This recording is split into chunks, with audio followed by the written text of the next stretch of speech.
Level 1. The farmer. You are nobody. You work a plot of land outside Jerusalem. Barley, some goats, a mud brick house your grandfather built. Your wife is pregnant with your second child. Your oldest son is 7 and already knows how to thresh grain. This is your whole world, 7 acres and a name nobody outside your village knows. But Babylon has a problem. It has conquered faster than it can administrate. 17 provinces, 40 tributary nations, tax systems in 6 languages, canal networks that require engineers, courts that require translators, palaces that require accountants. The empire is a machine that has outgrown its operators, and Nebuchadnezzar knows it. So his solution is precise and ruthless. He doesn't just deport populations, he screens them. Scribes travel ahead of the armies. They watch, they identify, and they make lists of men who solve problems quickly, who remember numbers, who lead other men without being asked to, men whose minds are worth more than their labor. Origin doesn't matter, bloodline barely matters, usefulness matters. You are a farmer, but your son, your 7-year-old boy, who taught himself to calculate the grain yield before the harvest was finished, your son has already been noticed. He just doesn't know it yet. Then the horizon changes. You see the dust first. Then you hear it, that low, grinding sound, like the earth itself is being dragged somewhere it doesn't want to go. By the time you understand what you're seeing, the Babylonian cavalry is already in the field. They don't speak your language. They don't need to. A soldier points at you, then points at the road. You look back at your house. On the doorframe your grandfather carved, the barley standing unharvested in the field. He points again, harder. You leave everything except the clothes on your body and your son's hand in yours. The march begins. Level 2. The Walker 9, 100 miles. That is the distance between Jerusalem and Babylon. You walk in summer heat that turns the ground into a pan. You walk until your sandals disintegrate, and you wrap your feet in strips torn from your robe. Your son stops asking where you're going after the 3rd day. He just walks. People die on the road. Not dramatically. They just fall behind. A guard shouts. If they don't rise, they stay behind. You don't look back. Your wife delivers the baby on the 14th night. A girl. You name her in the dark, whispering, because you don't know if Babylonians permit you to name things here. You don't know the rules yet. You keep walking. On the 41st day, you see it. Nothing in your life prepared you for this. Jerusalem was a city. Babylon is a world. A scribe writes your name in a ledger. You are now a resettled laborer of the Neo-Babylonian Empire. You are property with a name. Level 3. The laborer. They assign you to an irrigation project south of the city. You dig canals. You haul mud bricks. You work from the first light to the last. Your hands bleed the first week. Then they form calluses. Then they stop feeling much at all. Your family lives in a settlement, a cluster of mud brick rooms along the Chebar River assigned to Hebrew deportees. There are no walls. You can walk to the market. You can keep a small garden. But you cannot go home. That distinction, not imprisoned, so just permanently displaced, is the cruelest architecture you've ever lived inside. You learn Akkadian slowly, functional phrases first. More bricks. Move there, stop. Work faster. Then numbers. Then the names of supervisors. Then, eventually, the shape of how power moves here. Babylonians respect productivity. Foremen have favorites. A man who arrives early and works past the signal is noticed. You start arriving early. You work past the signal. Your foreman notices. He gives you a crew of 6, then 12, then 20. You are still a laborer. But you are a laborer with a sliver of authority, which in this system is the difference between surviving and disappearing into the ledger as a number. One evening, you sit with your son outside the settlement. He is 9 now, and he is watching a Babylonian administrative scribe work by lamplight in the building across the road, counting, recording, sealing. Your son is not watching the scribe. He is reading the scribe, memorizing the notation system, teaching himself without being taught. You say, learn their language completely. Not enough to get by, enough to think in it. He looks at you. I already am, he says. Level 4. The scribe's selection. Your son is 15. A temple administrator notices him during a census count. The boy is correcting arithmetic errors in the tally before anyone realizes there are errors. The administrator watches him for 20 minutes without speaking. He comes to you afterward, formally, with a gift of grain. The empire has a vacancy problem. Provincial governors filing reports in 4 dialects. Our treasury documentation with inconsistent notation. Junior scribes who can copy but cannot think. The training academies take years to produce graduates and lose half of them to disease and attrition. So Babylon does what it always does. It hunts. It finds your son correcting a census in a resettlement camp on the wrong side of the Chabar River, and it pulls him into the machine. Your son disappears into the administrative quarter. You see him twice a month. He comes back changed each time, posture straighter, vocabulary wider, accent smoothing towards something that no longer sounds quite like home. One evening he arrives with new sandals and a bronze stylus. He tells you he has been selected for advanced training. The curriculum covers astronomy, mathematics, court protocol, and Babylonian religious literature. But they want you to study their gods, you ask. He meets your eyes without blinking. I will learn what they teach me, he says. I will know who I am. You don't sleep well that night because you believe him. And you're also watching him disappear in real time, one lesson at a time, into something you don't have a name for yet. Level 5. The administered identity. Your son has a Babylonian name now. The court gave it to him. It is not a betrayal. It is a transaction, a credential, a passable surface for documents that will never accept a Hebrew name without suspicion attached. He keeps his real name for Sabbath evenings, for prayer, for the moments when no official is present. But those moments are getting shorter. He manages supply logistics for a regional governor, grain allocations, labor quotas, flood season projections. He is 22 years old and responsible for feeding 40,000 people across 4 districts. He is precise. He is unreadable. He has learned to perform competence the way you learned to perform subservience on the canal. Put it on in the morning, take it off at night. Except the taking off is becoming harder to track. His Akkadian is now flawless, not functional, literary. He quotes Babylonian proverbs in meetings. He understands the administrative calendar, the religious festivals, the political calendar that runs underneath the official one. He knows which governor owes which debt to which temple. He knows Babylon better than most Babylonians. He comes to visit you one Sabbath. He is quiet for a long time. They want to move me, he finally says. You set down your cup. Which palace? On the pause before he answers is one of the longest silences you've shared. Nebuchadnezzar's. Level 6. The palace interior. The palace is its own civilization. Inside those walls, administrators, priests, guards, advisors, astrologers, foreign dignitaries, merchants, translators. A hierarchy so intricate that misreading a single rank by 1 degree can end a career or a life. Your son moves through it carefully. He manages treasury documentation, inflow and outflow of tribute from 17 provinces. He never touches the gold. He just counts it, records it, submits his reports without error. Never. Without error. Because in Nebuchadnezzar's palace, an error is not a mistake. It is evidence of disloyalty, incompetence, or sabotage, and the king decides which one, and the king's judgment is final. He learns the unspoken system within the official one. Who whispers to whom before a decision is announced?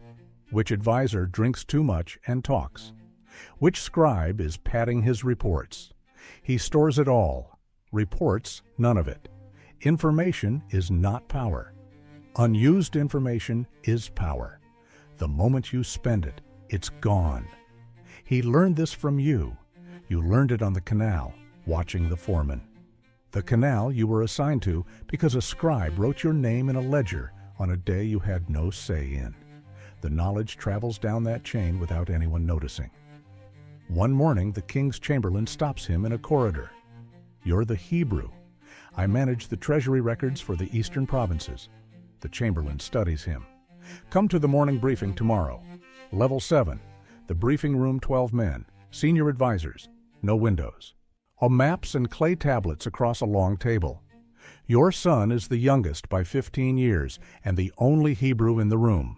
He listens the first week, just listens. His summaries are returned with one instruction: expand.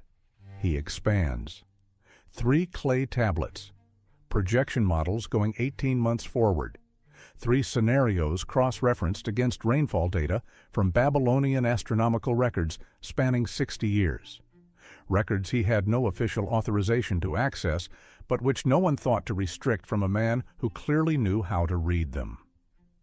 The chamberlain shows the work to the king. The king doesn't summon him. Not yet, but the reply arrives. The king found your projections useful. In this palace, useful is the word that opens every door and closes every trap simultaneously. 3 briefings a week become 5. And his colleagues, men whose fathers served Nebuchadnezzar's father, begin watching him the way men watch something they intend to remove later. He visits you. He is thinner. His eyes hold the particular quality of a man who doesn't fully sleep. Is it worth it, you ask? He considers the question with the careful silence of someone who has learned that quick answers are for men who have nothing to lose. "I don't know yet," he says, "but if I step back now, someone less careful fills my place, and then we have no eyes inside." You don't ask inside what. You already know he means inside the machine that owns us. Level 8, the king's ear. Nebuchadnezzar trusts very few people. This is not paranoia. It is accuracy. In a court built on tribute, conquest, and perpetual succession anxiety, almost everyone in the room carries a secondary motive. The king has survived long enough to understand this about rooms. What he values above everything else is someone who tells him what is true rather than what he wants to hear, but who does it carefully enough not to wound the pride of a man who executes people for wounding his pride.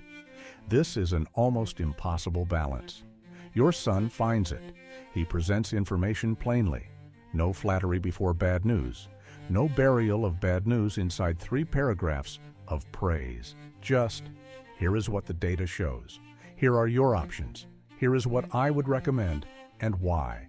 3 private audiences. 3 times the king asks a question no one else in the room can answer. 3 times your son provides it without theater. On the 4th summons, the king gives him a seal ring, a new residence inside the palace quarter, a staff of 4 scribes, and a title. Royal Advisor, 3rd tier. He walks back to his new residence through lamplit palace corridors and passes a wall mosaic of Marduk, Babylon's god, rendered in glazed tile, surrounded by tributary peoples from across the known world. He pauses at the mosaic for a moment. Then he walks on. Level 9. The court politics. 2 senior Chaldean advisors have survived in this palace for 20 years. They have outlasted 4 purges. They have navigated the falls of generals, the deaths of rivals, the years when the king held midnight tribunals that no one fully explained afterward. They find your son extremely threatening, not because he is aggressive, because he is right too often. The first advisor, Nabuzar-iddina, begins quietly, not accusations, just questions, planted in the right ears. How does a Hebrew captive understand Babylonian agriculture better than Babylonians? Who is he reporting to? Which of our enemies benefits from his proximity to the king? No evidence, just the shape of suspicion, carefully seated. Your son knows it is happening. He has informants, people he has helped navigate the bureaucracy, people who owe him small frictions, people too junior to be dangerous, but well-placed enough to be observant. He says nothing. Does not confront Nabuzer-Edina. Does not complain upward. He continues producing perfect work. Because in the long game of palace politics, a flawless record is the only weapon that doesn't eventually reverse on you. Then the king has a dream. Level 10. The dream. Nebuchadnezzar wakes from a dream that unravels him. He cannot eat, cannot hold court. He summons every astrologer, a magician, diviner, and priest in Babylon, and delivers an impossible demand. Tell him what he dreamed without being told what it was, then interpret it. If you can truly read the hidden things, he says, prove it. No one can. The king issues an order. Execute all royal advisors, all of them. The decree reaches your son at his desk. He reads it. He sits still for a long moment. Then he does something none of the others have done. He asks the king for time, not mercy, not escape, just one night. The king, baffled by the flatness of the request, grants it. Your son goes to 3 other Hebrew men who've risen through different branches of the same palace system. They don't draft arguments. They don't strategize. They do the one thing that has sustained them since the 900-mile march. They pray. In the morning, your son has the answer. He goes to the king. He describes the dream, the statue, the metals, the stone, in full, without prompt, without error. Nebuchadnezzar stares at him. Your God, the king says slowly, is a God of gods. He promotes him immediately. Chief advisor, first tier, governor of the entire province of Babylon. Nabuzer-Edina says nothing. His expression says everything. Level 11. The long exposure. Power at this altitude has a different texture. It is not exciting. It is exhausting and precise and relentless. Every decision carries downstream weight on hundreds of thousands of lives. Your son makes those decisions carefully, fairly, in the way that would not embarrass the God he still prays toward every morning, facing Jerusalem. But he is also the most visible Hebrew in the most powerful empire on earth. Then the king goes mad. Gradually, then all at once, the way most catastrophic things unfold. One morning he is issuing edicts from the throne. By evening he is in the gardens, speaking to no one, eating grass from the courtyard. This lasts 7 years. Your son manages the province without explicit authorization because there is no one else capable of holding it together. He keeps his name out of public documents as much as possible. He does not claim authority he hasn't been granted. He just keeps the city functioning. When the king's reason returns, abruptly on a morning like any other, he finds Babylon intact, the ledgers balanced, the provinces quiet, the tribute flowing. He finds your son at his desk, reviewing irrigation reports. How long? The king asks. 7 years, my king. Did you hold it together? We held it together. But the king nods, picks up a document, sets it down. Continue, and your son does. Level 12. The fire. But before all of that, there is the furnace. The Chaldean advisors report to the king that your son will not bow to the golden statue. This is true. He never has. The king summons him, not with rage, with something worse. A tired disappointment. He gives your son a choice. Bow or face the fire. He is offering a way out because he doesn't want to lose him. This is, in the currency of this court, the closest thing to affection the king is capable of. Your son meets the king's eyes. I will not bow. The furnace is heated 7 times beyond normal. The soldiers who throw him in collapse from the heat before they can step back. Your son walks out, unburned, not singed, not even the smell of smoke on his robe. As Nebuchadnezzar issues a decree across all provinces, no one may speak against your son's God on pain of death. Your son stands in the courtyard afterward. He looks at his hands. No burns, no marks, no evidence that any of it happened. He has been completely preserved. And yet, he is standing in the capital city of the empire that destroyed his home. He is wearing Babylonian robes, carrying a Babylonian seal, thinking in a Babylonian language, answering to a Babylonian name in every official context. He walked out of the fire unburned. But the boy who used to thresh grain on a 7-acre farm outside Jerusalem, the one whose father held his hand on the road, whose mother named his sister in the dark on the 14th night of the march, that boy did not walk out with him. That boy died somewhere on the 900-mile road. What stood in the fire was something else entirely, something the empire made without meaning to, something that used the empire's own tools, its language, its bureaucracy, its access, its proximity to power, to remain oriented toward a different north. But the making was real. The cost was real. You are old now. You live in the settlement on the Chebar River. Your daughter is grown. Your son visits when the calendar allows, which is not often. When he comes, he sits across from you, and you share a meal in the old way. He prays in Hebrew. He remembers the names of the people who didn't make it off the road. He asks about your neighbors, your garden, your goats. And then a palace messenger arrives, as they always do, and he stands up and straightens his robe and becomes, visibly, completely, someone else. When you watch him walk back toward the palace quarter, he carries himself like a Babylonian administrator. He thinks in a Babylonian frame. He governs a Babylonian province. The machine runs through him as much as he runs the machine. He walked out of the fire, but Babylon walked out with him. This is not a tragedy. You believe that. You tell yourself that.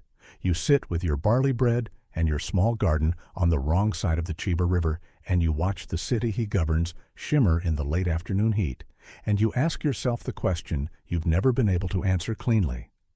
When a man uses a machine to survive the machine, who exactly is using whom? The city doesn't answer. It never does,